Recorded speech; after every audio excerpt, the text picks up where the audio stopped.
Programme غیب کی باتیں نیو یارک سے لائیو آپ کی خدمت میں دوبارہ حاضر، اور آپ سب کو بھی بہت بہت دوبارہ خوش آمدید۔ مسز بیگ ہیں، بہت دیر سے ہولڈ کر رہی ہیں نیو یارک سے۔ جی السلام علیکم۔ السلام علیکم۔ وعلیکم السلام۔ سب سے پہلے تو مجھے مفتی صاحب کا شکریہ ادا کرنا ہے، کیونکہ مجھے نیند نہیں آتی تھی 2-3 سالوں سے، مطلب ایک دن آتی 2 دن نہیں آتی اس طرح، لیکن اسی میں پروگرام دیکھ رہی آپ نے کسی کو بتایا تھا 21 ٹائم درود ابراہیم پڑھنے کا، اور یقین کرے میں نے پہلی رات پڑھا، مجھے اتنی زبردست نیند آئی کہ اپنی خراڑوں سے آنکھ کھل گئی۔ اللہ، تھینک یو سو مچ۔ اور دوسری بات یہ کہ وہ میری بیٹی بہت عرصے سے جاب تلاش کر رہی ہے، اس کا ہر جگہ انٹرویو آتا ہے لیکن پتہ نہیں کال ہی نہیں آ رہی ہے، وہ اتنی پریشان ہے، بہت کلام پاک بھی پڑھ رہی ہے سب کچھ، تو پلیز کچھ ایسا بتائیں کہ اس کو خوشی کی خبر آئے گا کہ اسے جاب مل گئی ہے۔ تھینک یو سو مچ۔ جی جی بہت بہت شکریہ۔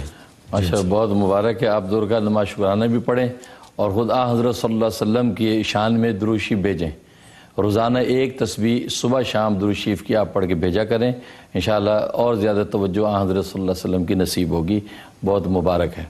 اور باقی ان کی جاب کے لیے سورۃ بنی اسرائیل آیت نمبر 80 یہ مغرب کے بعد 21 دفعہ پڑھنی ہے، اول آخر 11 دفعہ درود شریف، سورۃ بنی اسرائیل آیت نمبر 80 یہ 21 دفعہ مغرب بعد پڑھیں، انشاءاللہ اللہ تعالیٰ غیب سے روزگار کا انتظام کریں گے انشاءاللہ۔ حضرت یہ تو میں بھی آپ کا شکریہ ادا کرنا چاہتا ہوں کہ مجھے بھی نیند کا مسئلہ تھا، تو میں نے تو جب بھی پڑھنے شروع کرتا ہوں وہ 21 دفعہ ہوتا ہی نہیں پورا، اس سے پہلے ہی نیند آ جاتی ہے۔